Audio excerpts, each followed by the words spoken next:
Assalamualaikum warahmatullahi wabarakatuh.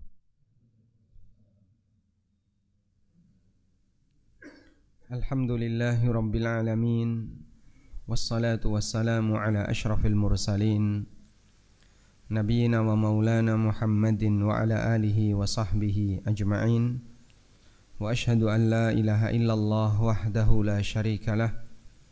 Wa ashhadu anna Muhammadan abduhu wa rasuluh sallallahu alaihi wa ala alihi wa sahbihi wa man tabi'al huda ila yaumiddin. Alhamdulillah, puji syukur kita haturkan kehadirat Allah Subhanahu wa taala. Pagi ini kembali kita melanjutkan kajian dengan membaca kitab Riyadhus Shalihin. Insyaallah kita akan membaca hadis nomor 166. Hadis Al-Hadi Ashar, hadis yang ke-11 dari bab ini, yaitu bab tentang menjaga sunnah Nabi SAW. An Abi Sa'idin Abdullah ibni Mughaffal qala, beliau menceritakan, naha Rasulullah SAW anil hadfi. Rasulullah SAW melarang menggunakan ketapel. Di sini disebutkan al-hadf huwa akhdhu hasatin aw nawatin bainas sababataini yurma biha. Kerikil atau biji-bijian yang ditaruh di antara dua jari kemudian dipakai untuk melempar, ya maksudnya ketapel. Ditarik dengan dua jari. Waqala, kemudian Nabi SAW mengatakan, kenapa enggak boleh? Karena benda ini bahayanya ada, manfaatnya enggak ada. Innahu la yaqtulu sayd. Ketapel itu tidak bisa membunuh binatang buruan. Wala yanqa'ul adu. Kalau dipakai perang juga tidak bisa membunuh musuh. Wa innahu yafqa'u al-ain. Tapi mata, wa yaksirus sinna, dan bisa mematahkan gigi. Muttafaqun alaih, hadis riwayat Bukhari Muslim. Bahasa kita, manfaat realnya enggak ada, adanya bahaya. Sehingga kalau dipakai mainan anak-anak nanti malah membahayakan temannya, membahayakan kaca tetangga, membahayakan mata orang lain dan seterusnya. Nabi SAW melarang benda seperti ini. Wa fi riwayatin, dalam riwayat yang lain, anna qariban libni Mughaffal, ada salah satu kerabatnya Abdullah bin Mughaffal, hadzafa, dia menggunakan ketapel. Fanahahu, lalu dilarang oleh Abdullah bin Mughaffal. Wa qala, kemudian beliau mengatakan, inna Rasulullah sallallahu alaihi wasallam naha 'anil hadfi. Rasulullah sallallahu alaihi wasallam melarang menggunakan ketapel. Wa qala innaha la tasidu saydan, dan beliau mengatakan ini tidak bisa dipakai berburu. Tsumma qala, tsumma 'ada, kemudian ternyata dia yang sudah dilarang balik lagi melakukan pelanggaran ini. Faqala, kemudian Abdullah bin Mughaffal mengatakan, uhaddithuka anna Rasulullah sallallahu alaihi wasallam naha anhu. Aku sudah sampaikan kepadamu kalau Rasulullah sallallahu alaihi wasallam melarangnya. Tsumma utta tahdhaf, sekarang kau balik lagi main ketapel. La ukallimuka abada, aku enggak mau bicara dengan kamu selamanya. Di sini lihat di footnote, kata An-Nawawi rahimahullah, fi hajrani ahlil bidah. Di sini terdapat pelajaran tentang memboikot ahlil bid'ah, orang fasik dan orang-orang yang dia meninggalkan sunnah ma'al ilmi, padahal dia tahu kalau itu sunnah. Baik. Dalam hadis ini kita dapat satu pelajaran berkaitan dengan bagaimana kasih sayang Rasulullah SAW kepada umatnya. sampai beliau melarang umatnya untuk melakukan sesuatu atau bermain benda yang itu berbahaya, sementara manfaatnya tidak ada. Ada banyak benda yang berpotensi bahaya tapi punya banyak manfaat, seperti senjata-senjata tajam yang ada di sekitar kita, pisau, kemudian alat-alat pertukangan, itu bermanfaat enggak? Bermanfaat. Manusia membutuhkannya. Ada kapak, ada gergaji. Apakah alat semacam ini punya potensi bahaya? Punya. Dan semakin berkembang zaman, alat itu semakin beragam. Dan semuanya punya potensi bahaya. Tapi ketika itu memberikan manfaat besar bagi manusia, maka alat semacam ini boleh untuk digunakan. Listrik itu punya potensi bahaya? Punya. Di masa silam, orang yang kesetrum lebih banyak daripada sekarang. Karena dulu awal-awal ada listrik, orang belum begitu tertib dalam instalasi listrik ya, sehingga kadang kesetrum. Saya korban kesetrum itu 2 kali. Kabel terbuka, kemudian colokan yang kurang bagus, yang berpotensi membahayakan orang lain.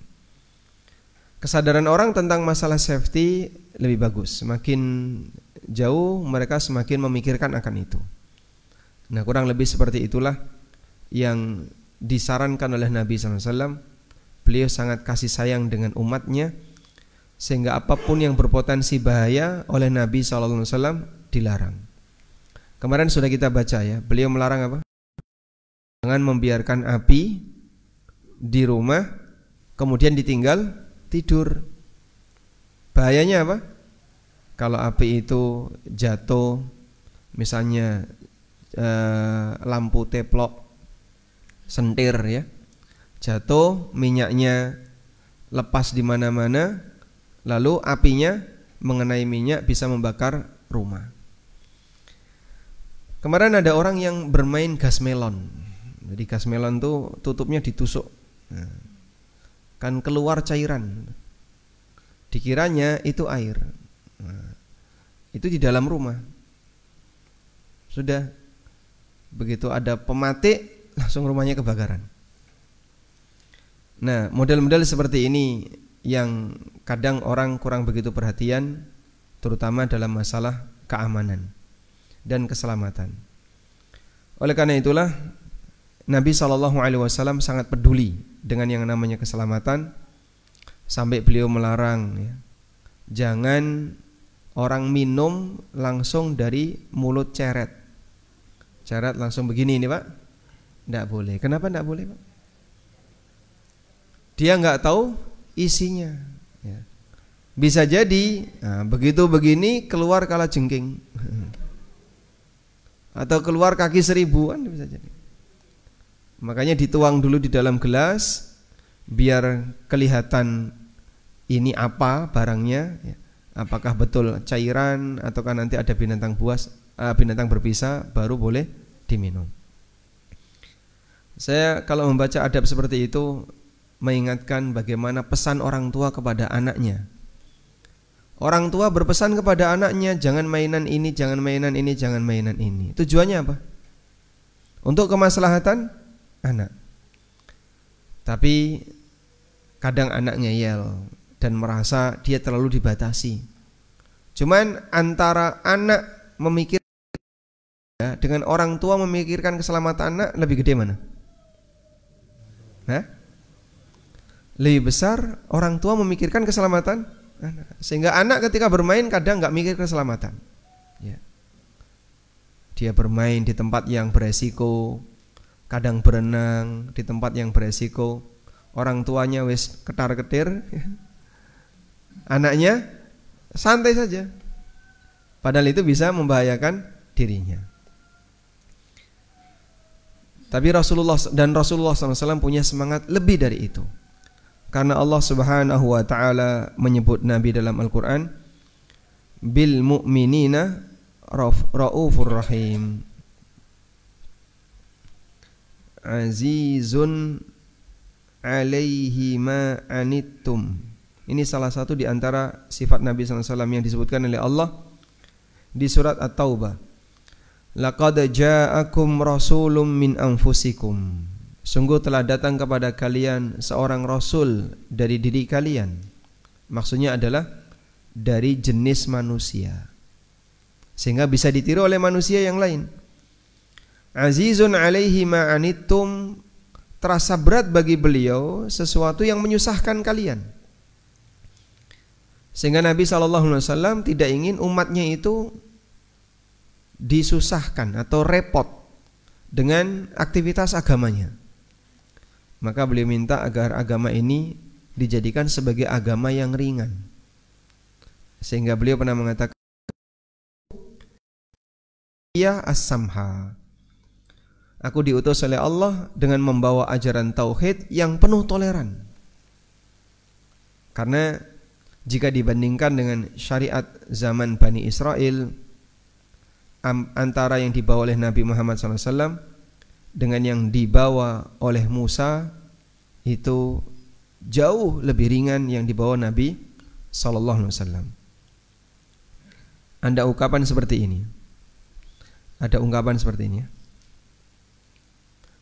Bu'itha Musa bil jalal wa bu'itha Isa bil jamal. Nabi Musa itu diutus dengan membawa ketegasan. Syariatnya Musa itu syariat yang penuh dengan ketegasan.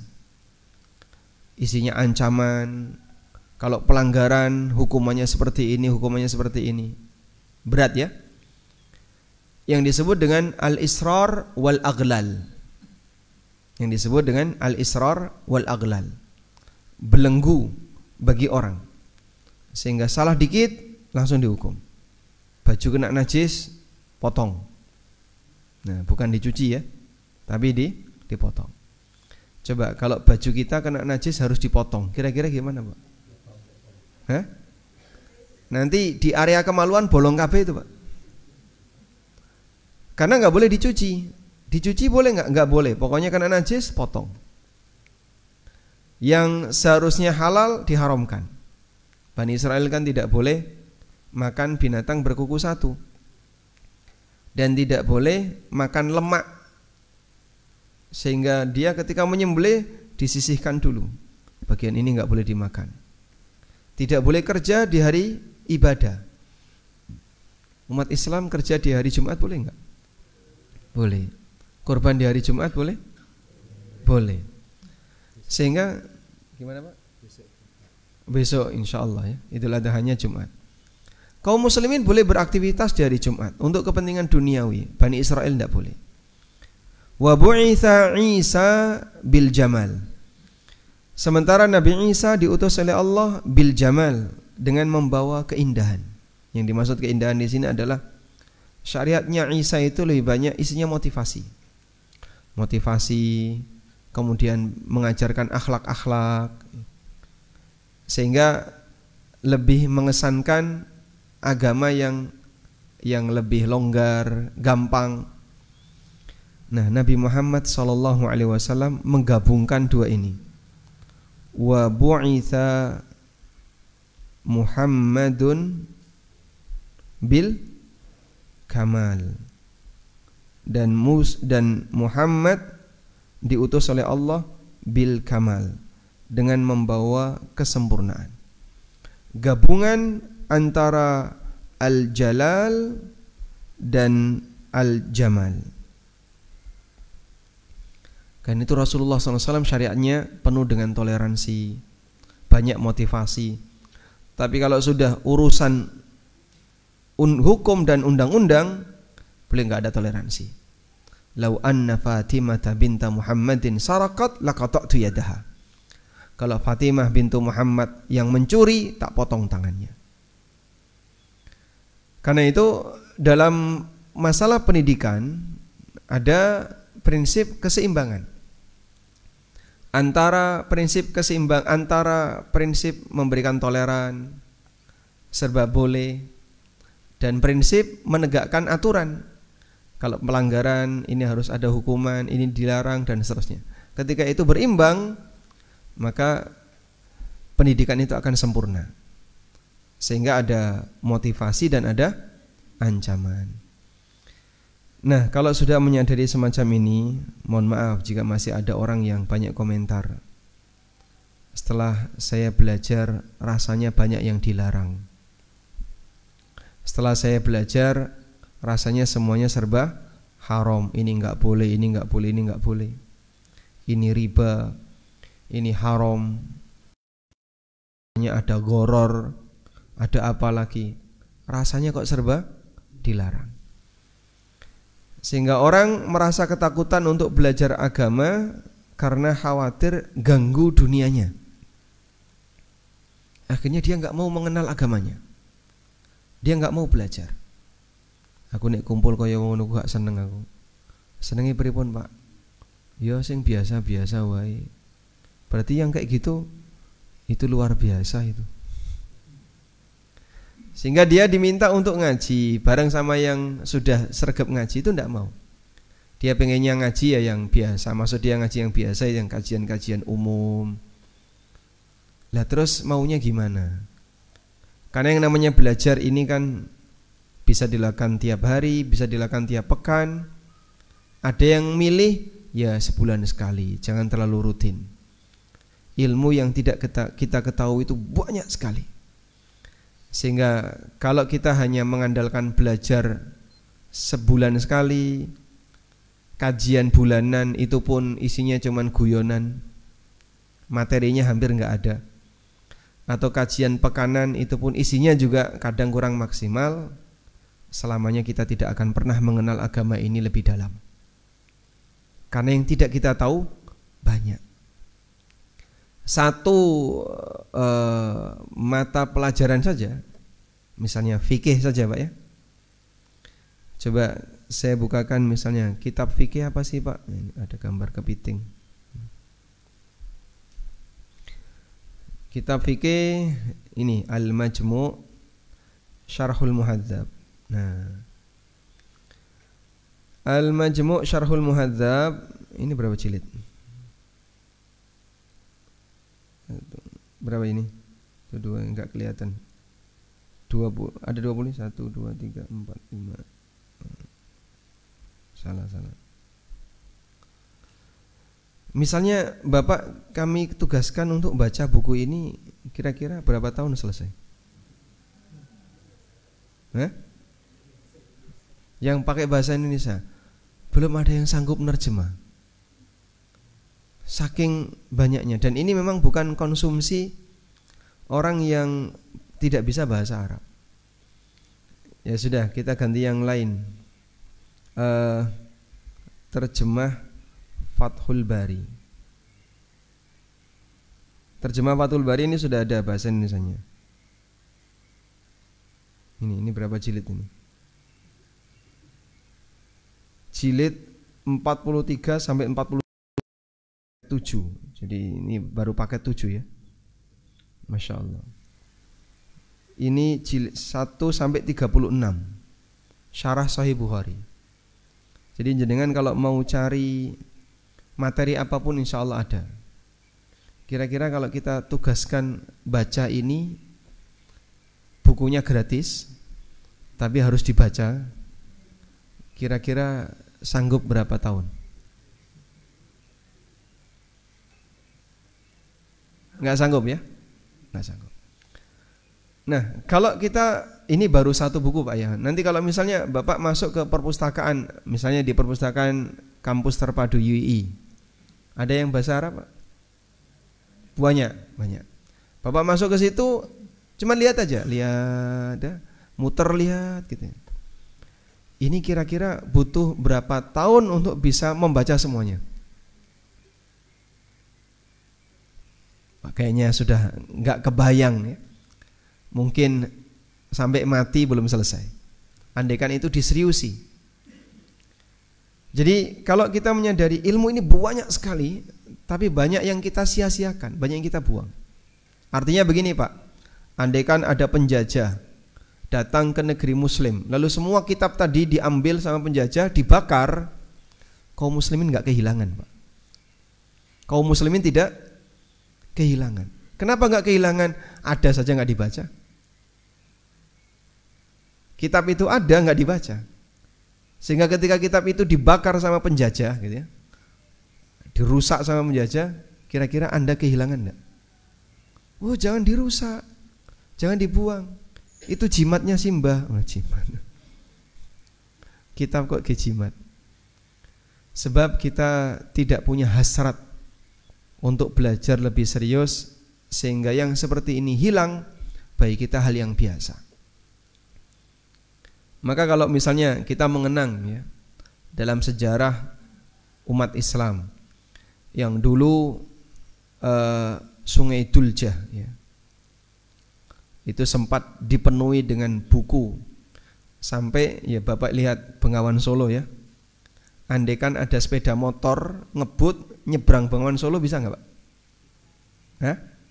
Ya tenggelam ya. Yang seperti itu airnya, saking banyaknya buku yang ditumpuk, dipakai nguruk sungai, kuda itu bisa nyebrang. Kuda itu bisa nyebrang sungai dengan berjalan di atas buku. Jadi buku campur mayit, campur apa itu, campur jadi satu pada waktu penaklukan Baghdad yang dilakukan oleh tentara Mongol atau siapa itu. Sehingga buku-buku para ulama semuanya dibuang di sungai, bercampur dengan aneka mayit-mayit kaum muslimin, itu sampai bisa dilewati kuda, saking banyaknya. Dan Allah Subhanahu wa ta'ala menjaga agama ini, sehingga walaupun berkali-kali kaum muslimin mengalami peristiwa aneka penjajahan, dan penjajah itu tidak hanya menghilangkan nyawa, tapi juga menghilangkan khazanah umat Islam, tapi karya ini tidak hilang. Karya seperti ini tidak hilang. Kitab-kitab sahih tidak hilang, kitab-kitab sunan tidak hilang. Masih banyak di tempat yang lain yang dijaga oleh Allah. Itu bukti bahasanya Allah menjaga agama ini. Sehingga Allah jaga literatur kaum muslimin, Allah jaga apa yang dimiliki oleh kaum muslimin, agar mereka punya referensi terhadap agamanya. Nah, kembali kepada tadi ya. Jadi kalau kita sudah melihat kasih sayang Nabi SAW kepada umatnya, mohon untuk tidak komentar. Agama ini memberatkan, agama ini menyusahkan.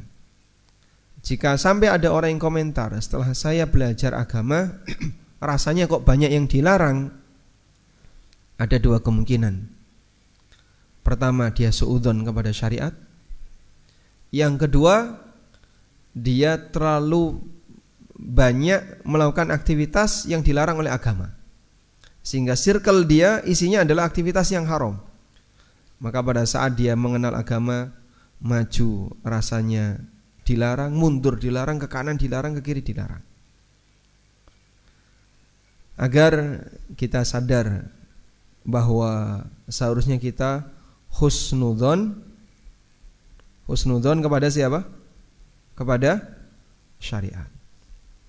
Karena syariat ini tujuannya untuk kebaikan kamu, bukan untuk menyusahkan kamu. Contoh sederhana ya. Manusia membuat aturan. Allah membuat aturan. Baik. Ketika manusia membuat aturan, mungkin nggak Pak ada kepentingan? Hah? Mungkin ada kepentingan? Sangat mungkin. Sehingga ketika ada undang-undang baru yang disosialisasi, ribut. Ada apa lagi peraturan-peraturan baru, rame. Karena ini sangat syarat dengan yang namanya kepentingan. Itu manusia membuat aturan. Tapi kalau Allah membuat aturan, kira-kira Allah punya kepentingan? Subhanallah, Allah gak butuh kita. kepentingannya Allah. Apa ketika Allah membuat aturan seperti itu? Tidak ada. Terus tujuannya apa Pak Allah membuat aturan? Karena Allah sayang sama hamba. Sehingga bentuk kasih sayang Allah itu adalah Allah turunkan syariat yang isinya perintah, larangan, dan aturan. Tapi bagi sebagian orang ini justru disikapi dengan sikap yang nggak sopan ya. Dianggap menyusahkan, dianggap merepotkan, dan seterusnya. Jangan sampai seperti itu ada dalam hati kita, walaupun mungkin komentar tidak muncul. Tapi bagi sebagian orang kadang dia merasa berat dengan syariat Allah Subhanahu wa taala karena itu dianggap merepotkan bagi hidupnya.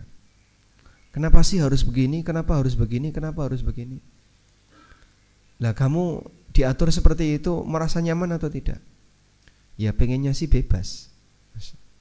Kalau hidup ini dibuat bebas, rusak kegiatan yang dilakukan oleh manusia.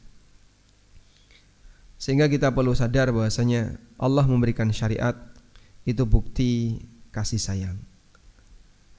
Allah sayang kepada hambanya, maka Allah Subhanahu wa taala berikan aturan kepada para hamba. Seperti kemarin ya, Nabi SAW menggambarkan manusia itu ibarat serangga yang berusaha untuk mendekat kepada api. Wa ana akhidun bihujazikum, dan aku pegangi kuat-kuat sabuk-sabuk kalian. Wa tafalattum anni, tapi kalian lepas dari tanganku. Sehingga sudah berusaha ditahan oleh Nabi SAW, tapi manusia tetap ngotot pengen masuk ke dalam api. Karena hawa nafsunya mendorong dia untuk mendekat ke neraka, dan syariat ini menahan mereka jangan sampai masuk neraka. Karena itu yang namanya syariat ini menjadi berat karena dia tidak sejalan dengan hawa nafsu.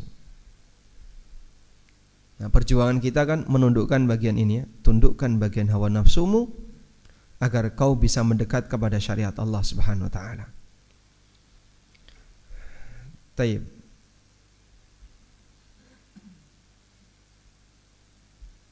Selanjutnya,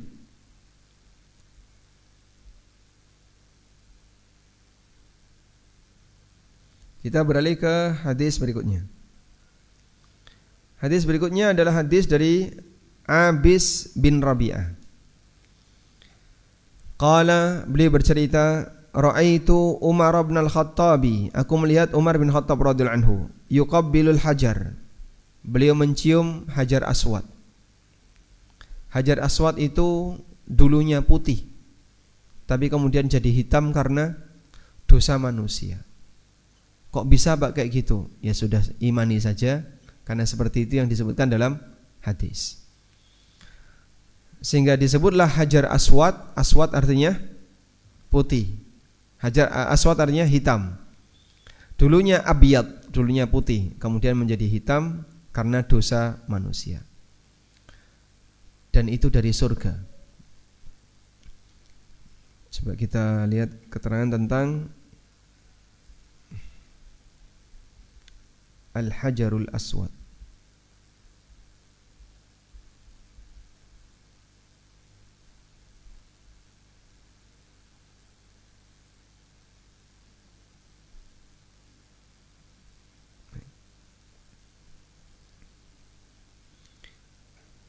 Wa kana di sini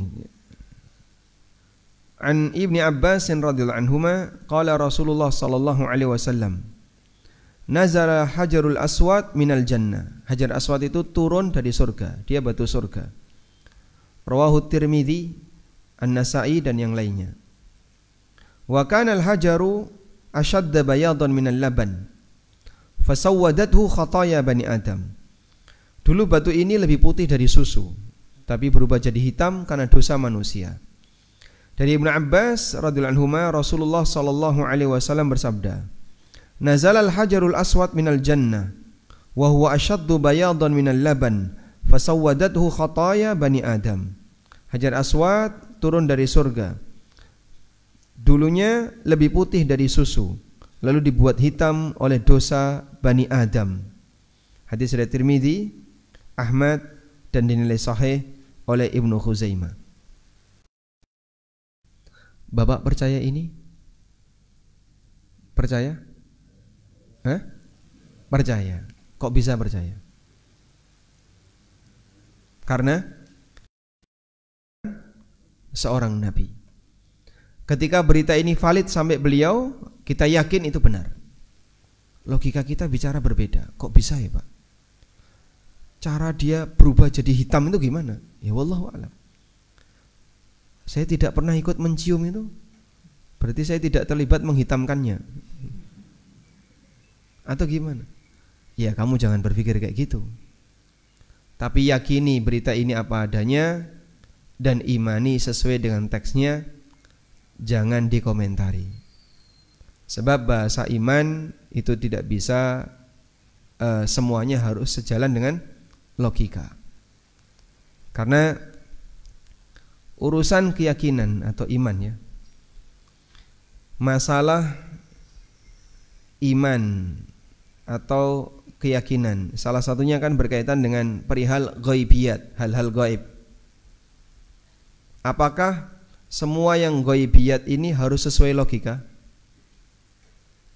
Oh, semua yang gaib harus sesuai logika. Sehingga apapun hadis yang bercerita tentang hal gaib harus sesuai logika. Lalu apa fungsinya wahyu kalau semuanya harus sesuai logika? Ya biarkan saja manusia berlogika kan selesai.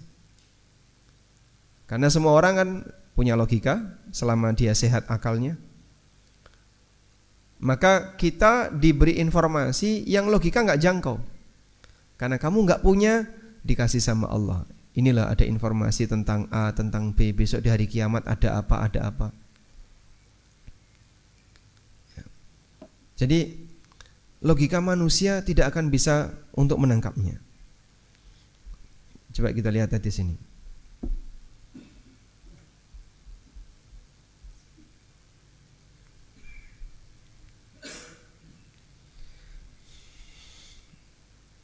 Ada sebuah hadis yang bunyinya seperti ini. Hadis riwayat Tirmidzi, Ahmad dan yang lainnya.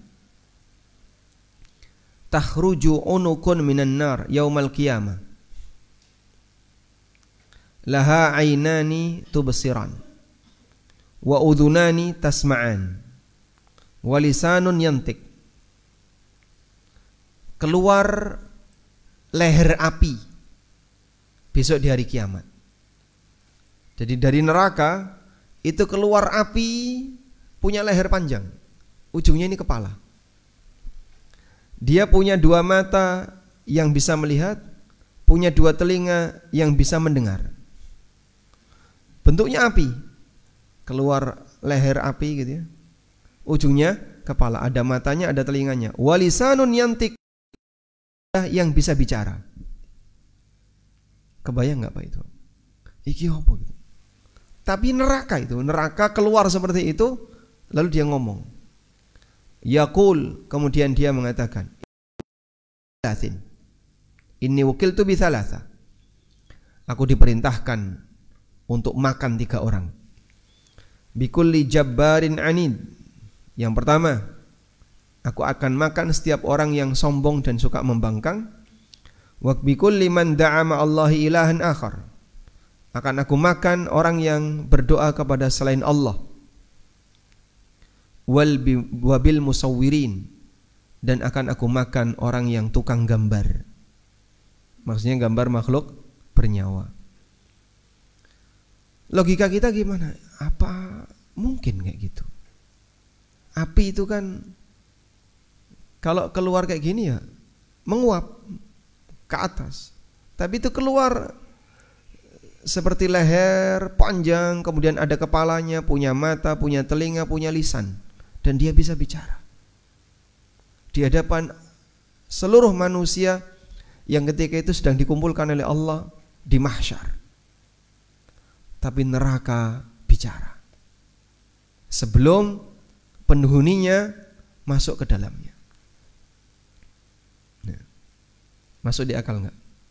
Nggak bisa. Namun bagi orang yang beriman, dia yakin ini benar. Walaupun tidak sesuai dengan logika, tapi saya mengimaninya. Sebab ini disampaikan oleh manusia yang tidak pernah bohong dan dijaga oleh Allah kebenaran beritanya, Rasulullah sallallahu alaihi wasallam. Baik. Oleh karena itu dalam masalah iman dan keyakinan, dalam masalah ghaibiyat kita wajib meyakininya. Kembali kepada praktek Umar tadi. Umar mencium Hajar Aswad. Lalu pada saat Umar mencium Hajar Aswad, apa yang beliau lakukan? Beliau mengucapkan, "Inni a'lamu annaka hajarun." Aku tahu bahwasanya engkau hanya batu biasa.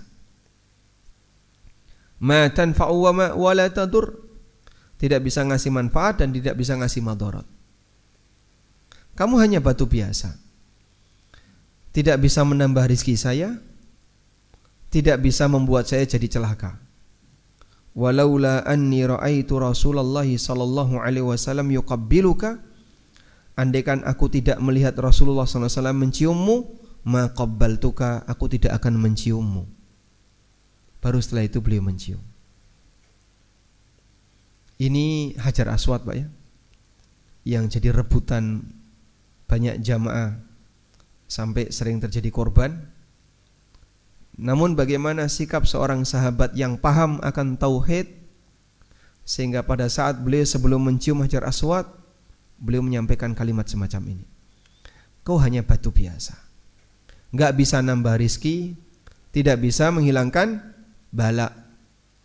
Sehingga andaikan aku tidak melihat Rasulullah SAW menciummu, aku tidak akan sudi untuk menciummu. Ya. Coba Pak, andaikan di masjid ini ada sepotong Hajar Aswad, misalnya seukuran akik begitu ya, tapi ini asli Hajar Aswad, hadiah dari kerajaan, misalnya dari kerajaan Saudi, dititil sedikit, dibawa ke Masjid As-Salam, kemudian diumumkan, kira-kira apa Pak? Saya yakin jadi sumber pendapatan masyarakat Mino Martani. Parkir di mana-mana, gitu. Ada retribusi. Nanti yang jualan di depan tuh banyak sekali. Ya. Pasti akan dikunjungi oleh masyarakat dari berbagai macam daerah, hanya untuk melihat sepotong batu Hajar Aswad.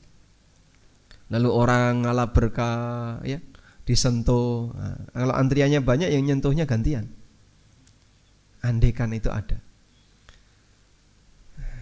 Baik, kira-kira apa sikap Anda melihat bagaimana Umar bin Khattab ketika menyikapi Hajar Aswad?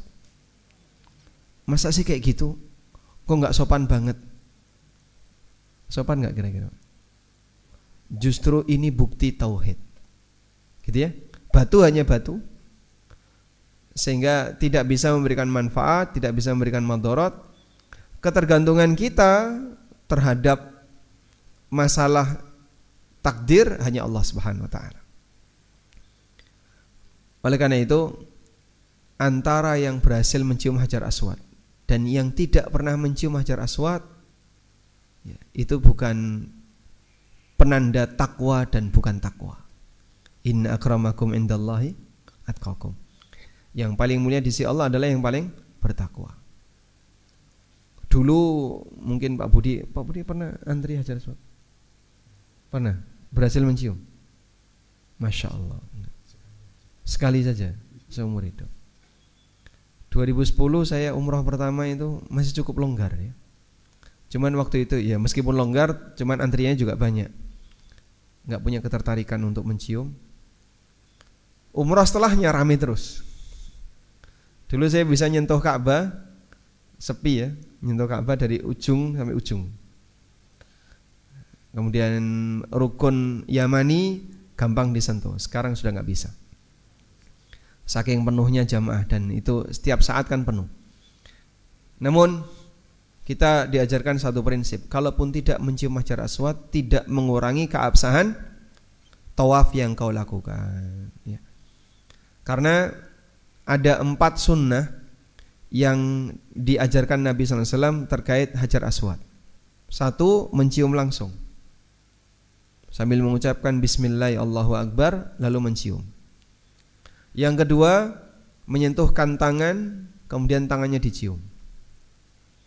Yang ketiga, beliau tawaf pakai kendaraan di atas tunggangan. Lalu beliau nyentuh dengan tongkat. Kemudian tongkatnya dicium. Yang keempat, melambaikan tangan tanpa ciuman. Sehingga cukup melambaikan tangan bismillah Allahu akbar, lanjut tawaf. Nah, tapi banyak Pak yang cium-ciuman tuh Pak. Bismillah Allahu akbar, bismillah Allah. Ya kamu jangan ikut-ikutan. Itu orang Arab, itu bukan orang Arab, itu India. Jadinya banyak orang yang kadang latah gitu ya. Kita ajarkan, enggak usah latah. Kalau sunnahnya kayak gini, praktekkan seperti itu. Bismillah Allahu akbar, lanjut.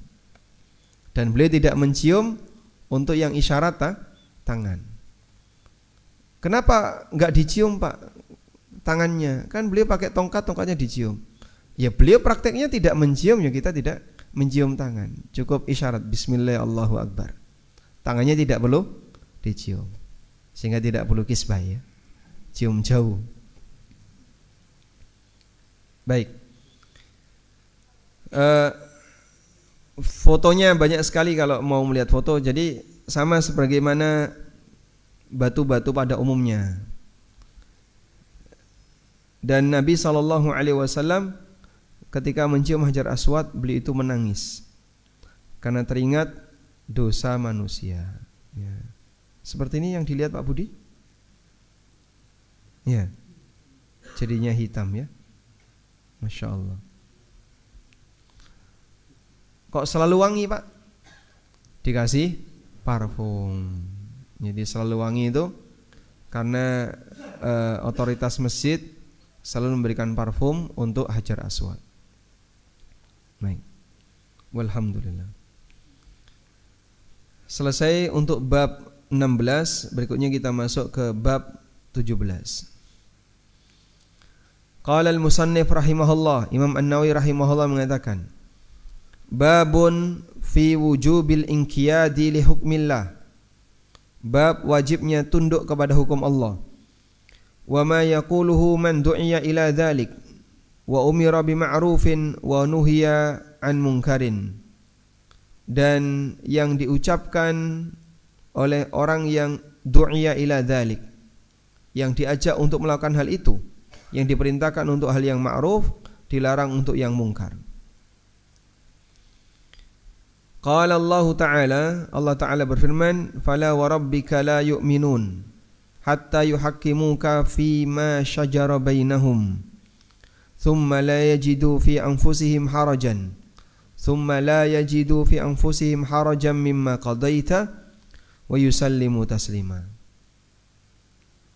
Demi Rabbmu, mereka tidak beriman sampai mereka menjadikan kamu wahai Muhammad sebagai hakim untuk perselisihan yang terjadi di antara mereka.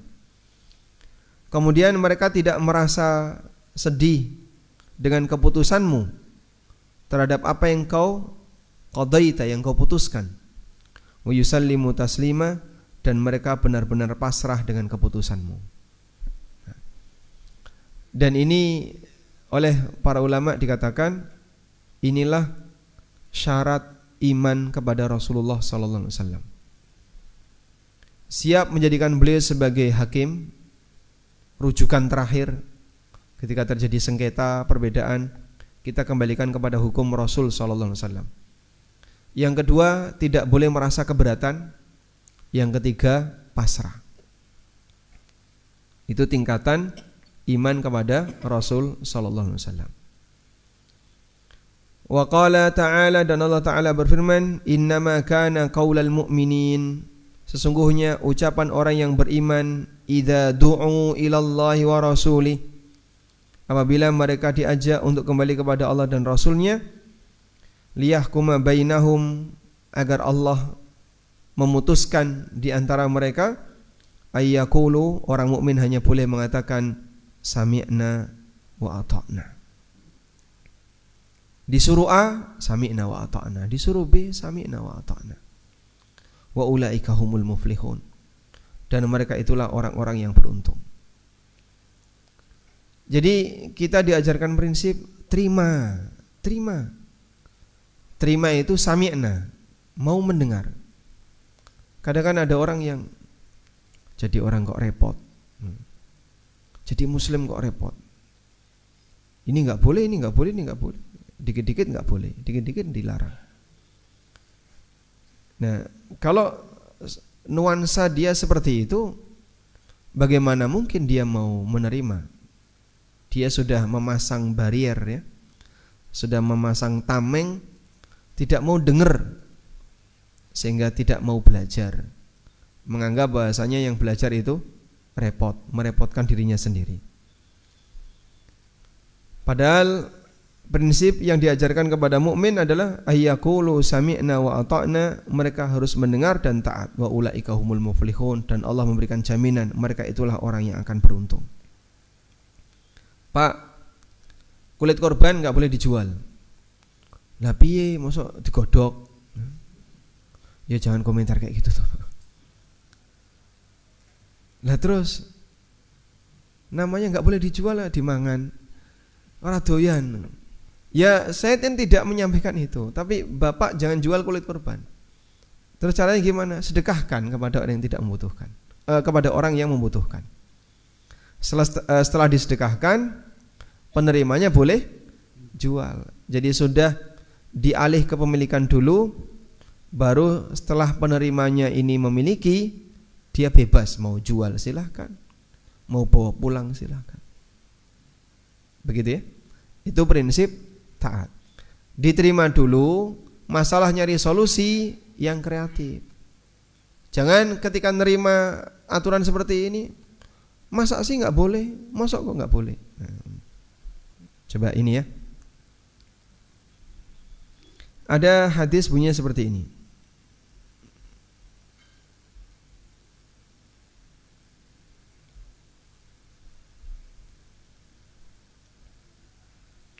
Saya bacakan hadis ini. Hadis riwayat An-Nasa'i, statusnya hasan. Dari Abu Musa Al-Asy'ari radhiyallahu anhu.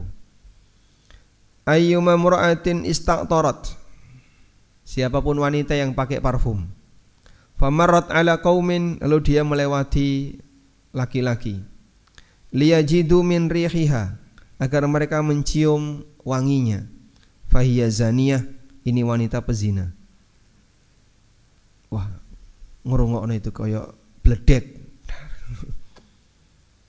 Bagi yang berat menerima rasanya, lah mosok kon mambu mas. Berarti yang paling baik kita harus bau pak. Ya jangan komentar kayak gitu. Terima dulu ya, terima dulu. Setelah diterima, baru kita pikir solusi. Lah gimana? Wong saya juga harus kerja, saya harus keluar dari rumah, beraktivitas di luar. Masa ratus mambu?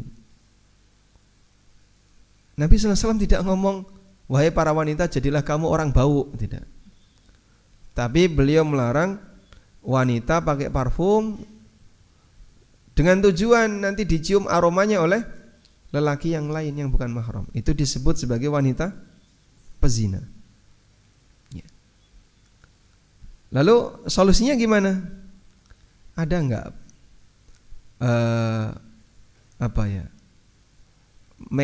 kosmetik ya, atau apapun itu? Bedak itu namanya apa? Bedak dan turunannya, lotion atau bedak atau apapun yang dia tidak beraroma wangi tapi bisa menghilangkan bau badan. Ada, baik, silakan pakai itu. Sehingga solusinya tetap ada, tanpa harus diberi komentar. Sampai Nabi SAW menyebutkan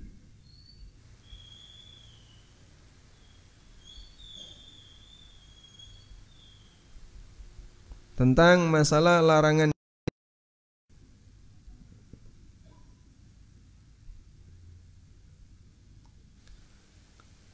wanita dilarang untuk ke masjid ini. Ayyuma mra'atin, siapapun wanita, asabat bakhuron, yang bajunya kena bakhur. Bukhur tahu Pak? Dupa, menyan, kok menyan? Apa ini? Garu yang dibakar ya. Yang kalau di Mekah Madinah kan banyak yang jualan kayak gitu. Wanita siapapun yang bajunya kena itu, fala tashhadanna ma'anal isya, enggak boleh datang ke masjid untuk salat isya. Wa fi lafdhin isya al-akhirah, dalam lafaz yang lain salat isya yang terakhir, karena isya itu ada dua. Isya pertama itu maghrib, dan isya kedua itu salat isya. Sehingga yang dia pakai parfum berangkat untuk tarawih suruh pulang. Enggak boleh datang ke masjid. Yang datang ke masjid pakai parfum. Kira-kira gimana kayak gini? Wah, rasanya kok dipikir. Ya, kalau sudah berhadapan dengan yang kayak gini itu kadang orang terasa lebih berat. Sehingga dia diajari, ini enggak boleh. Rasanya kok berat. Baik. Demikian pula bagi wanita yang sedang menjalani masa iddah karena ditinggal oleh suaminya. Selama berapa lama? 4 bulan 10 hari tidak boleh keluar rumah. Berat Pak itu. Tidak boleh safar. Harus tidur di rumah itu. Bapak saya meninggal, lalu ibu sendirian di rumah. Boleh enggak Pak? Ibu saya bawa ke rumah saya. Biar tidur di rumah saya. Karena kalau beliau ditinggal di rumah sendirian, nanti kasihan, bapak sudah enggak ada. Kasus kayak gitu banyak sekali. Seharusnya kamu yang ngalahi. Kenapa enggak anaknya yang tidur di rumah ibu? Malah ibu dipindah ke rumah anaknya. Karena keluar kota seperti ini pelanggaran bagi mereka yang sedang menjalani masa iddah selama 4 bulan 10 hari. Dan itu aturan Allah dalam Al-Quran. Nah terus, ya seharusnya kita yang menyesuaikan aturan, bukan aturan yang menyesuaikan kita. Begitu ya? Berat ya yang kayak gini Pak. Nah kalau sudah masuk ke rincian-rincian kayak gini, orang kemudian banyak mulai gak iso tenang ya. Yang di awal dia dikasih motivasi, terima sami'na wa ata'na, begitu ditunjukkan, ya insya Allah kita sami'na wa ata'na, tunjukkan satu-satu. Ini kayak gini rasa sanggup. Sehingga kalau misalnya kita diminta untuk mempertimbangkan kegiatan ibadah, ya, taat aturan, menurut Anda mana yang lebih berat? Mana yang lebih berat? Hah? Mana yang lebih berat? Kegiatan ibadah atau taat aturan? Ini lebih berat. Karena yang gagal di sini banyak. Ahli tahajud praktek riba banyak. Untuk mencari orang yang ahli tahajud dan dia pemakan riba nggak susah di sekitar kita. Tapi kalau ketika orang anti riba, walaupun dia misalnya nggak sholat tahajud, itu lebih sedikit. Contoh yang lain ya. Orang yang buka aurat, open aurat. Tapi dia rajin puasa, banyak. Banyak. Rajin puasa sunnah, rajin tahajud. Tapi dia nggak taat aturan, sama aurat nggak perhatian. Banyak. Maka kalau diminta untuk mempertimbangkan mana yang lebih berat antara kegiatan ibadah atau taat aturan, lebih berat taat aturan. Yang melanggar aturan itu banyak. Di saat yang sama dia ahli ibadah. Ya jangankan yang kayak gitu Pak, koruptor yang rajin ibadah banyak Pak, ngalahin sampean Pak. Mereka itu rajin umroh Pak. Mereka itu rajin umroh, haji tiap tahun, Masya Allah. Dan itu visanya visa khusus itu Pak. Kemudian umrohnya rajin, bisa setahun bisa 2-3 kali. Sedekahnya banyak. Sehingga dia bangun masjid di sini, bangun masjid di sini. Ada banyak sekali masjid yang dia bangun. Tapi dia koruptor. Maka kalau urusan rajin ibadah, banyak orang yang bisa. Tapi kalau urusan taat aturan, banyak orang melanggar. Maka antara rajin ibadah dengan taat aturan, jika kita lihat, ini jauh lebih berat. Oleh karena itu, jangan memandang takwa hanya di sisi rajin ibadah. Tapi lihat bagian dari takwa yang banyak penekanannya dalam Al-Quran, seperti dalam ayat yang tadi kita baca ya. Allah Subhanahu wa taala perintahkan kepada kita untuk mengatakan sami'na wa ata'na, ati'ullaha wa ati'ur rasul. Ada perintah u'budullah, beribadalah kepada Allah. Ada perintah ati'ullah, taatlah kepada Allah. Ittaqullah, bertakwalah kepada Allah. Itu harus seimbang. Jangan sampai orang menutupi kekurangan di ittaqullah dengan alasan saya rajin u'budullah. Dan ibadah itu bisa jadi enggak ada nilainya ketika seseorang bergelimang dengan dosa. Seperti hadis, ada orang yang dia berdoa, ya Rabbi, kata Nabi SAW, wa mat'amuhu haram, wa malbasuhu haram, wa ghudhiya bil haram. Makanannya haram, minumannya haram, dia gemuk dari yang haram, pakaiannya haram. Fa anna yustajabulah. Bagaimana mungkin doanya diijabahi? Wallahu a'lam. Walhamdulillahirabbil alamin. Demikian yang bisa kita sampaikan, semoga bermanfaat. Ada yang mau mengasih kritikan, monggo silakan. Nah, mikrofonnya boleh dibawa ke belakang.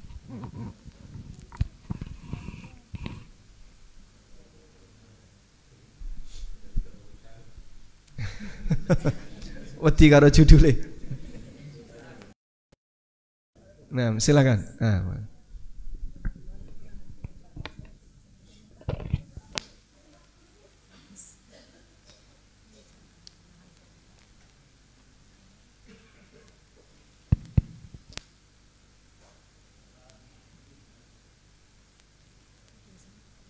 Waalaikumsalam warahmatullahi wabarakatuh.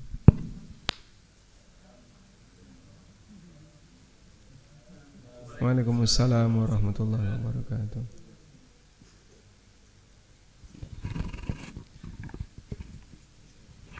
Apa yang disampaikan Ustadz itu, tapi kita akan coba melihat, kita hanya ingin menambahkan, maka di dalam Islam itu ada rincian yang aturan yang harus ditaati oleh hambanya. Maka aturan itu adalah inti utamanya, tujuannya adalah menjaga eksistensi manusia. Itu yang pertama tujuannya.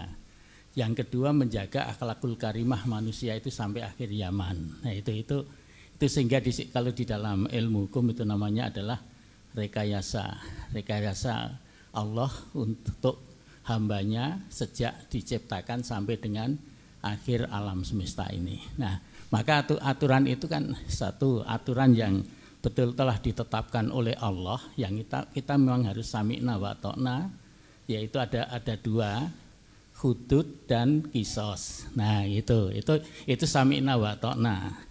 Kemudian yang kedua, aturan yang itu memang ada dua juga, jenis perbuatannya itu disebutkan di dalam Al-Quran dan As-Sunnah. Nah, tapi mengenai sanksi dan hukumannya itu diserahkan kepada manusia. Yang kedua, ada jenisnya yang sama sekali memang tidak ada di dalam Al-Quran, tapi itu adalah inti utamanya kemanfaatan, kemaslahatan bagi umat manusia. Satu contoh, aturan mengenai lalu lintas itu tidak kita temukan. Itu adalah dasarnya adalah kemaslahatan umat. Nah, sehingga ada tiga. Maka yang harus ditaati itu tidak semata-mata hanya yang bersifat had saja, tapi juga termasuk yang telah ditetapkan oleh manusia atau katakanlah oleh negara. Nah, ini yang harus kita pahami supaya kita tidak memahami salah. Oh, yang ditaati ini, kalau ini aturan sing gawe wonge lah. Nah, ya itu ini persoalan yang harus kita sampaikan kepada saudara-saudara kita supaya kita lebih memahami tentang aturan Allah yang berkaitan dengan manusia ini. Mohon untuk komentarnya Ustadz. Matur nuwun. Assalamualaikum warahmatullahi wabarakatuh. Waalaikumsalam warahmatullahi wabarakatuh. Saya dikasih tambahan waktu berapa menit?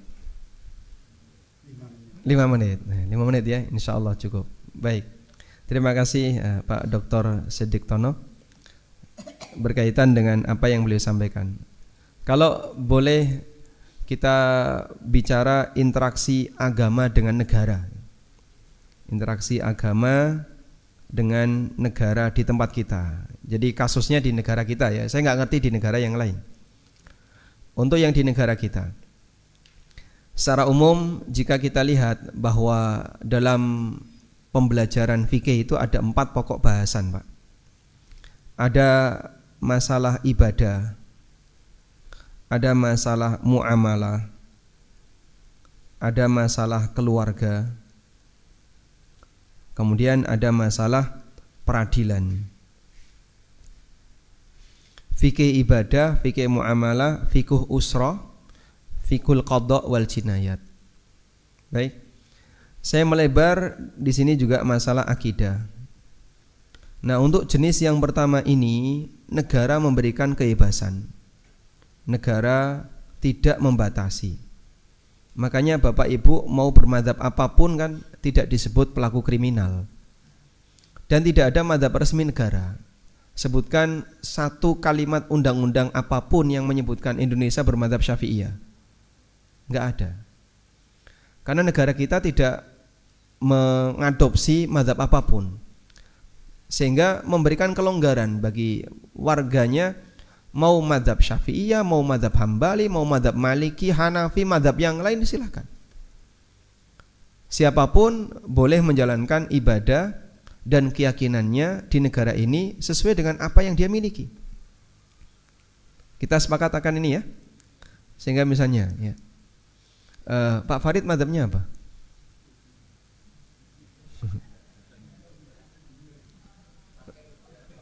Pakai beberapa. Sampai nyampur-nyampur madzhab pun ada. Artinya negara kita memberikan kelonggaran. Walhamdulillah, Bapak mau sholat pakai madzhab Syafi'i, mau sholat pakai madzhab Hambali, mau sholat pakai madzhab Maliki, bebas. Anda tidak akan diperkarakan ketika Anda beribadah dengan menggunakan madzhab apapun. Wudu juga sama. Demikian pula dalam hal yang lain. Karena untuk urusan ibadah dan akidah, negara kita memberi kelonggaran. Sehingga di negara kita, ya, mau Asy'ari, mau Maturidiyah, mau Mu'tazilah, mau apa lagi?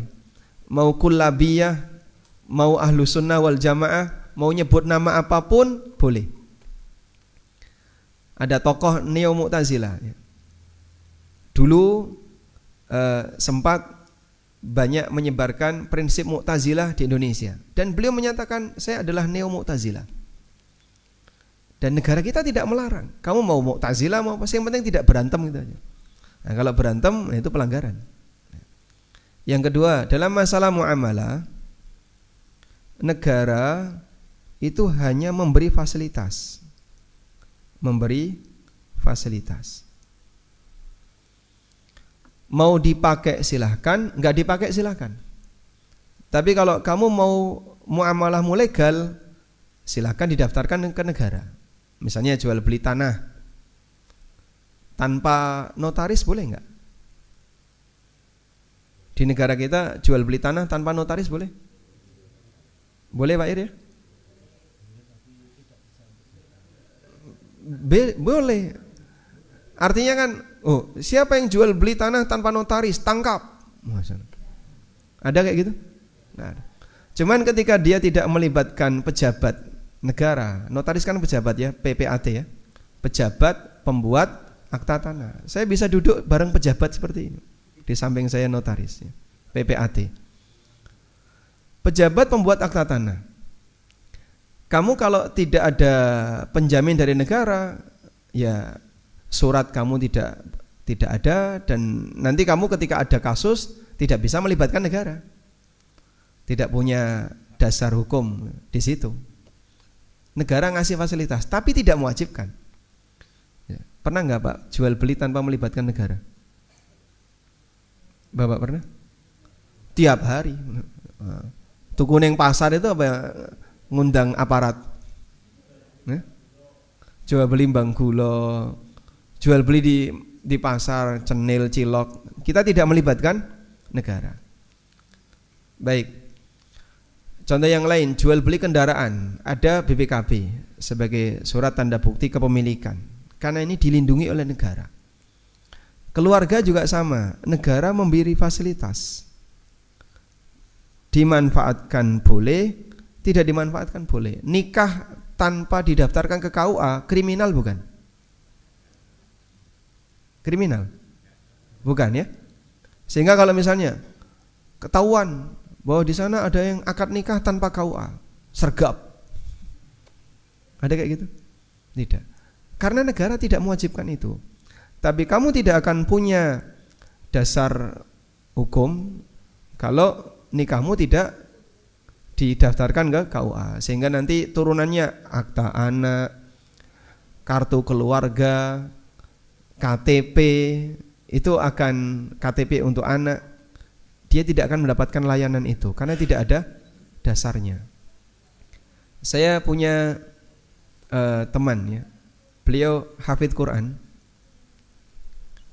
Jadi bapak ibunya itu nikah 8 tahun, setelah itu baru lapor ke KUA. Nah selama 8 tahun itu sudah punya 3 atau 4 anak. Nah setelah daftar ke KUA, akhirnya tanggal pernikahannya sejak pendaftaran. Padahal nikahnya sudah 8 tahun yang lalu. Hanya anak terakhir, anak yang keempat kalau nggak salah, itu yang masuk dalam kartu keluarga. Lainnya aktanya itu single parent, cuma nyebut ibunya saja. Sampai dia ketika nunjukkan akta itu malu. Loh kok bapakmu mana? Padahal keluarganya keluarga yang agamis, bapaknya bapak yang baik, tidak ada praktek zina di situ. Sampai anak 1, 2, 3 lahir sebelum pendaftaran di KUA. Nah, contoh yang seperti ini kan dia tidak memanfaatkan negara, akhirnya aktanya jadi single parent. Nah, untuk yang terakhir ini negara tidak memberi hak bagi rakyat yang peradilan. Ini 100% wewenang negara. Nah, yang tadi disinggung oleh Pak Siddiq ya, itu berkaitan dengan ini. Fiqhul qada' wal jinayat. Masalah peradilan dan tindak kriminal dalam Islam. Di sana ada hukum had, ada hukum ta'zir. Tapi ini kan di tempat kita rakyat tidak punya wewenang. Makanya misalnya saya lebih sepakat orang yang membunuh itu dia dikisos. Nah, cuman kan di negara kita tidak menggunakan itu. Saya lebih sepakat koruptor itu potong jari misalnya. Nah, sehingga korupsi sekali 1 jari. Nanti kan kelihatan, oh jarinya 3 hilang. Berarti dia korupsi 3 kali. Misalnya ya. Cuman negara tidak menerapkan itu. Dan rakyat punya hak nggak untuk menerapkan itu? Tidak. Itu wewenang negara. Sehingga apakah negara ini peduli dengan agama? 3 ini Pak, sudah kita lihat. Kira-kira peran negara ada di mana? Makanya kalau dikatakan bahwa negara ini bukan negara beragama, salah ya.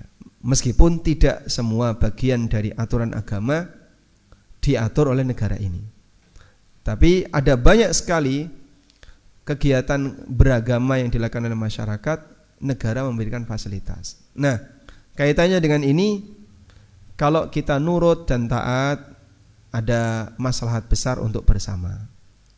Wallahu a'lam. Begitu Pak. Nah kemudian hubungannya dengan tadi ya, aturan berlalu lintas dan seterusnya.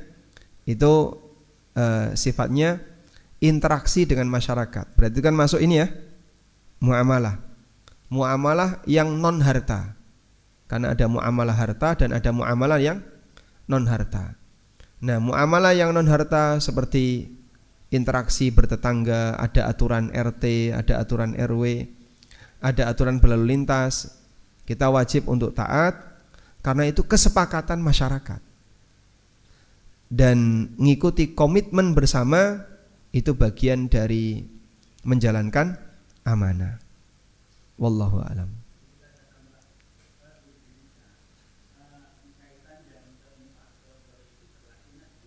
Qadha yang berlaku 2.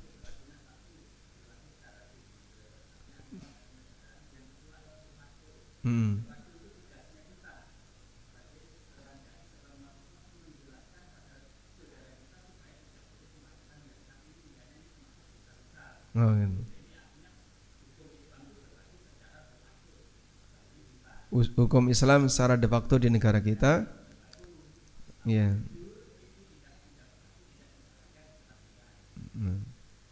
Baik, alhamdulillah. Nggih, terima kasih. Baik, masya Allah. Ini kasihan yang nonton online nggak tahu. Baik, cukup Pak. Walhamdulillah. Demikian, semoga apa yang kita bahas ini bermanfaat. Ada satu lagi pertemuan hari Kamis menjelang Idul Adha. Masuk atau libur? Masuk. Nanti ganggu panitia. Oh, kerjanya hari Jumat. Baik, semoga bermanfaat. Wassallallahu ala nabiyyina Muhammadin wa ala alihi wa sahbihi wasallam. Wa akhiru da'wan anil hamdulillahi rabbil alamin. Wassalamualaikum warahmatullahi wabarakatuh.